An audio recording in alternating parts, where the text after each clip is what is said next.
Hello বন্ধুরা, আমি তোমাদের দিদিমণি নিয়ে এসেছি প্রাইমারি টেটের খুবই গুরুত্বপূর্ণ একটা ক্লাস। আমরা সিডিপি সিলেবাসের এই প্রথম ভাগটা পুরোটাই খুব সহজভাবে বুঝিয়ে কমপ্লিট করে নিয়েছি। এবার আমরা থার্ড পার্টটা থেকে কভার করব, কারণ এখানে অনেকগুলো ইম্পর্টেন্ট জিনিস আছে। আজ পড়ব কনস্ট্রাকটিভিজম, নেচার, প্রিন্সিপাল, টাইপ আর 5E মডেল। কনস্ট্রাকটিভিজম মানে হলো নির্মাণবাদ। ডিএলএড কোর্সেও এই টার্মটা বারবার পরীক্ষায় আসে, এটা এতটাই ইম্পর্ট্যান্ট। তো এই নির্মাণবাদে জ্ঞানের নির্মাণের কথা বলা হয়।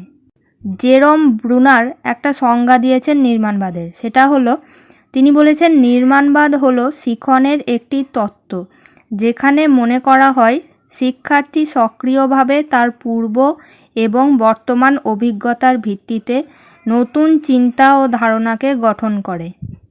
অর্থাৎ নির্মাণবাদীদের মতে শিশুরা জ্ঞান নিজেই তৈরি করে বা আবিষ্কার করতে পারে, মানে তারা শিক্ষার্থীর সক্রিয়তার কথা বলেছেন।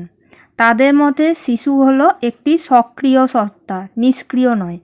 তারা নিজেদের অভিজ্ঞতা ও পূর্ব জ্ঞান থেকেই, মানে আগে যা যা শিখেছে সেইখান থেকেই নতুন কিছু শিখতে পারে, আর তাদেরকে অন্য কেউ জ্ঞান দিতে পারে না, আর জ্ঞান দেওয়ার কোনো প্রয়োজনও নেই।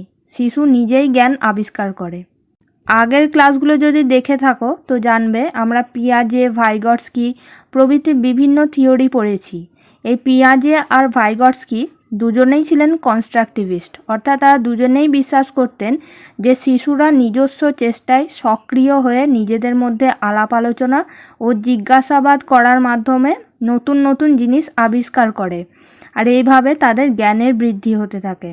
আর এভাবেই ধীরে ধীরে শিশু নিজস্ব চিন্তাভাবনা বিকাশ করতে শেখে, আর এই বিকাশ বাচ্চার অভিযোজনে সাহায্য করে। অভিযোজন মানে হলো মানিয়ে নেওয়া। নিজের উদ্যোগে যে জ্ঞান লাভ করবে সেই শিক্ষাকে কোনো চেঞ্জিং সিচুয়েশনেও কাজে লাগাতে পারবে। মানে মোদ্দা কথা হলো শিক্ষার্থীকে ইন্টারেস্টেড হতে হবে। এই যে ধরো আমি এখানে এত চেষ্টা করছি যাতে সবাই সহজভাবে ব্যাপারটা বুঝতে পারে, কিন্তু তোমাদের মধ্যেই যদি আগ্রহ না থাকে পড়াশোনা করার, তাহলে তুমি ভিডিওতে না তো ক্লিক করবে আর নাই কিছু শিখতে পারবে। বাচ্চাদের ক্ষেত্রে দেখবে এখনকার দিনে তো খুবই দেখা যায় যে কোনো একটা নতুন গেম যদি মোবাইলে তাদেরকে খেলতে দিলে, তো কখনোই কিন্তু তোমাকে গেমটা কিভাবে খেলে তা শেখাতে হবে না, তারা নিজেরাই নিজের আগ্রহে শিখে নেবে। এটাই হচ্ছে সক্রিয়তা। আর ওই যে অভিযোজন বললাম, ধরো সেই গেমটা তুমি আপডেট করলে, কিছু নতুন ফিচার্স এলো, বাচ্চাটা কিন্তু ওই বদলে যাওয়া ইন্টারফেস আর ফিচার্সেও ঠিক গেমটা খেলে নিতে পারলো। এটাই হচ্ছে অভিযোজন, অর্থাৎ চেঞ্জের মধ্যেও নিজেকে সারভাইভ করলো আর নিজেকে সেভাবে মানিয়ে নিল। তো নির্মাণবাদের একটা ধারণা পাওয়া গেল আশা করি। যদি এর ব্রিফিং করতে হয় তাহলে একবার বলে দিই, নির্মাণবাদ মানে হলো জ্ঞান শিশু নিজেই নির্মাণ করবে, আবিষ্কার করবে। শিশুর সক্রিয়তার ওপর জোর দেওয়া হয়েছে। এই দুটো কথা মনে রাখলেই হয়ে যাবে। তো চলো এবার দেখি 5E মডেলটা কী জিনিস। এই মডেল নির্মাণবাদের সাথেই রিলেটেড। নির্মাণবাদে যে জ্ঞান আবিষ্কার করার কথা বলেছে সেই জ্ঞান 5টা ধাপে আবিষ্কৃত হয়। 5টা ধাপ হলো engage, explore, explain, elaborate and evaluate. সবগুলো দিয়ে শুরু, এই জন্যই এরকম 5E মডেল বলা হয়। তো এই 5E মডেল হলো জিজ্ঞাসা ভিত্তিক, মানে এর বেস বা ভিত হলো কিউরিওসিটি। যার যত জানার ইচ্ছা থাকবে সে তত প্রশ্ন করবে, তার মানে সে তত অ্যাক্টিভ বা সক্রিয় হবে। যে কোনো কার্যকরী শিক্ষা ব্যবস্থায় স্টুডেন্টদের অ্যাক্টিভ পার্টিসিপেশন চাওয়া হয়, বা কিভাবে শিক্ষার্থীরা এগিয়ে এসে পার্টিসিপেট করবে তার ব্যবস্থা করতে বলা হয়। তো অ্যাক্টিভ পার্টিসিপেশন বা সক্রিয় অংশগ্রহণ খুবই গুরুত্বপূর্ণ। তো এই মডেলের প্রথমেই বলেছে এনগেজ, মানে অংশগ্রহণ করতে হবে। আমরা দেখলাম কিভাবে কোশ্চেন জিজ্ঞেস করে বাচ্চারা অংশগ্রহণ করছে। তারপর হচ্ছে এক্সপ্লোর, মানে উদ্ভাবন করা। একটা টার্ম শিশুকেন্দ্রিক শিক্ষা ব্যবস্থায় খুবই ব্যবহার হয়, তা হলো লার্নিং থ্রু অ্যাক্টিভিটি। মানে কি? মানে হলো কাজের মাধ্যমে শেখা, কিছু কাজ হাতে কলমে করে শেখা।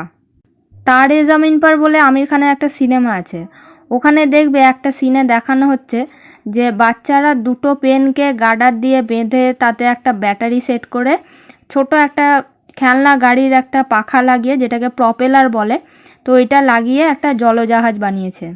দিয়ে দেখলো যেই প্রপেলারটা ঘুরতে লাগলো সে জলকে পিছনে ঠেলতে লাগলো, আর সেই ফোর্সে নৌকাটা সামনের দিকে এগিয়ে গেল। এই যে ওরা হাতে কলমে জিনিসটা বানালো, তাহলে এটা আর কোনো দিনও না তো ভুলবে আর না তাদেরকে এই জিনিসগুলো মুখস্থ করতে হবে। এটাই হলো এক্সপ্লোর। তাহলে দেখলে এই পদ্ধতিতে বাচ্চারা কতটা সক্রিয় অংশগ্রহণ করলো, কতটা আগ্রহ দেখালো, তবেই শিক্ষণ সাকসেসফুল হবে। তারপরের হলো এক্সপ্লেন, মানে হলো ব্যাখ্যা করা। হাতে কলমে কাজটা করে সেখান থেকে কিভাবে কি শিখলে তা স্টুডেন্টসদেরকে ব্যাখ্যা করতে বলতে হবে। সেই ব্যাখ্যার মধ্যে যদি কোনো ভুল ত্রুটি হয় সেটা শিক্ষককে শুধরে দিতে হবে। এই পর্যায়ে শিক্ষার্থীদের আরও কিছু নতুন প্রশ্ন মনে আসতে পারে, তো সেগুলোও ক্ল্যারিফাই করতে হবে। তারপর হলো ইলাবোরেট। এর মানে কোনো জিনিসকে ডিটেলসে বলা। শুধু বইয়ে পড়াই যথেষ্ট নয়, সেটাকে বাস্তব জীবন প্রয়োগও করতে হবে। আর সেই প্রয়োগ করতে গিয়ে তার আরও কিছু সূক্ষ্ম ধারণা জন্মাবে। যেমন স্কুলে একটা বাচ্চা শিখবে যে নোংরা আবর্জনা যেখান সেখান ফেলতে হয় না, ডাস্টবিনে ফেলতে হয়। বাড়ি এসে যখন সে করতে যাবে তখন সে দেখবে দুটো আলাদা রঙের ডাস্টবিন, একটাই হচ্ছে শুকনো আর একটাই হচ্ছে নীল। সাধারণত শুকনো আবর্জনা নীল বালতিতে আর ভিজে যে আবর্জনা বা ময়লা সেগুলো সবুজ বালতিতে ফেলবে।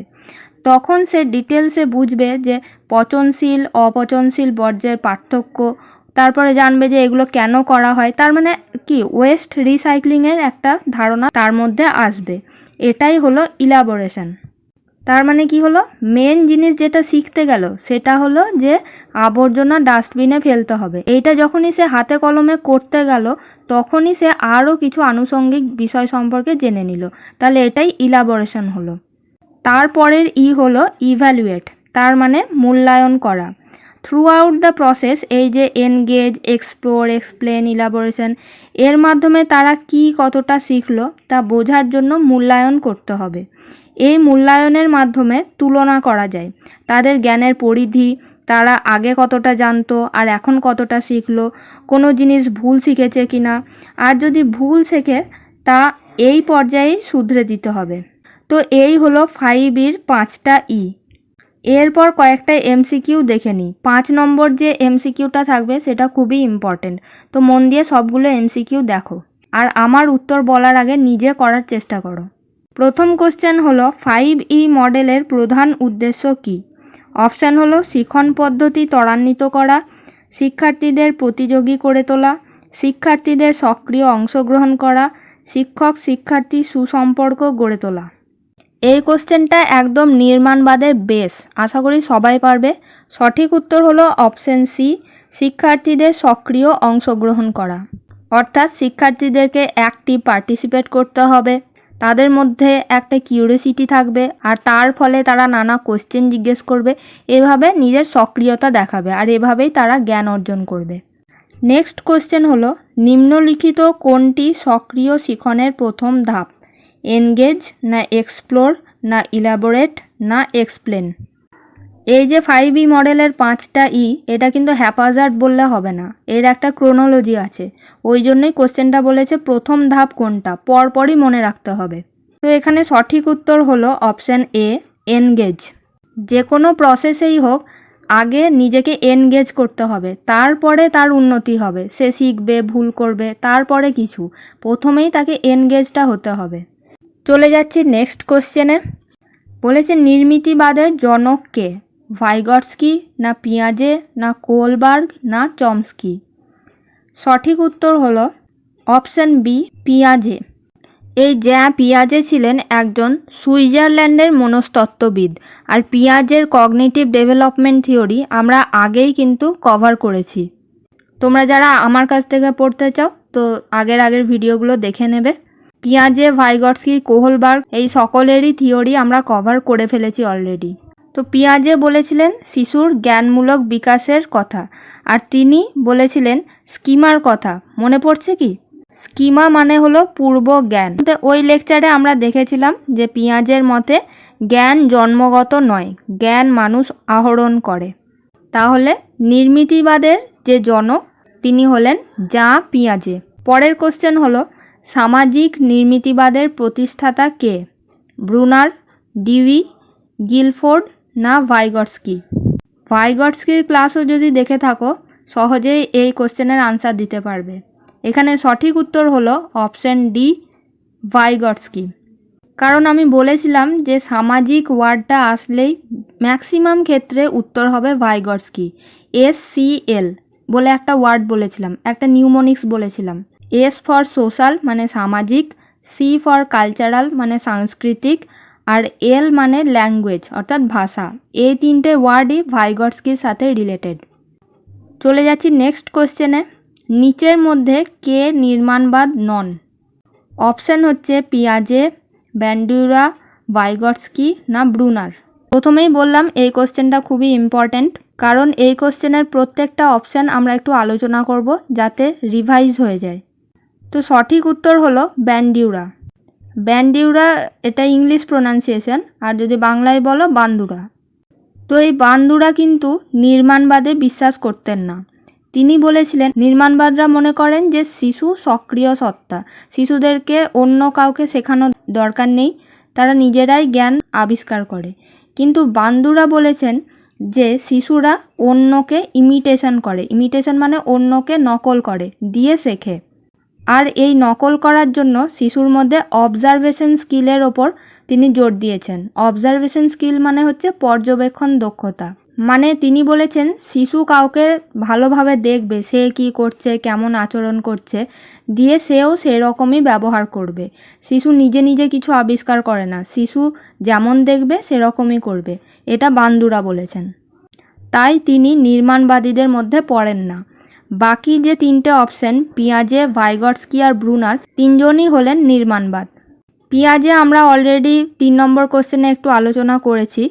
তিনি প্রজ্ঞামূলক বিকাশের কথা বলেন, তাকে নির্মিতিবাদেরও জনক বলা হয়, আবার ফাদার অফ চাইল্ড সাইকোলজিও বলা হয়। তিনি বিভিন্ন স্তরের কথা বলেছেন, যে স্তরের মধ্যে দিয়ে গিয়ে শিশু তার জ্ঞান ডেভেলপ করে। তারপরে হলো ভাইগটস্কি। ভাইগটস্কি হলেন সামাজিক নির্মিতিবাদ, অর্থাৎ তিনি শিশুর বিকাশে সবথেকে গুরুত্ব দেন সমাজকে। মানে তিনি মনে করেন যে শিশু জ্ঞান নিজে নিজেই আবিষ্কার করে, কিন্তু সেটা সমাজ থেকে শিখে। পরের অপশন হলো ব্রুনার। ব্রুনারকেও সামাজিক নির্মাণবাদ বলা হয়। প্রথমেই যে নির্মাণবাদের সংজ্ঞাটা দেখলাম ওটা জেরম ব্রুনার, ওই ব্রুনার আর এই ব্রুনার একই। ব্রুনারও নির্মাণবাদে বিশ্বাসী ছিলেন, তিনি সামাজিক নির্মাণবাদে বিশ্বাস করতেন। পিয়াজেও কিন্তু শিশুর জ্ঞানমূলক বিকাশে সমাজের ভূমিকা স্বীকার করেছিলেন, কিন্তু তিনি মেনলি ইন্ডিভিজুয়াল থিঙ্কিংয়ের ওপর জোর দিয়েছিলেন। মানে প্রত্যেকটা শিশু তার নিজের মতো করে কিভাবে শেখে তার ওপর তিনি বেশি ফোকাস করেছিলেন। যেখানে ব্রুনার বলেছেন যে ইন্ডিভিজুয়াল শিশুর বিকাশ তো হয়ই, কিন্তু সেটা নির্ভর করে সমাজে সে কিভাবে মিশছে তার ওপর। তো এই হলো 5টা MCQ, আর এখানেই সমাপ্ত হলো আজকের ক্লাস। আশা করি ক্লাস ভালো লেগেছে। দেখা হচ্ছে নেক্সট ভিডিওতে।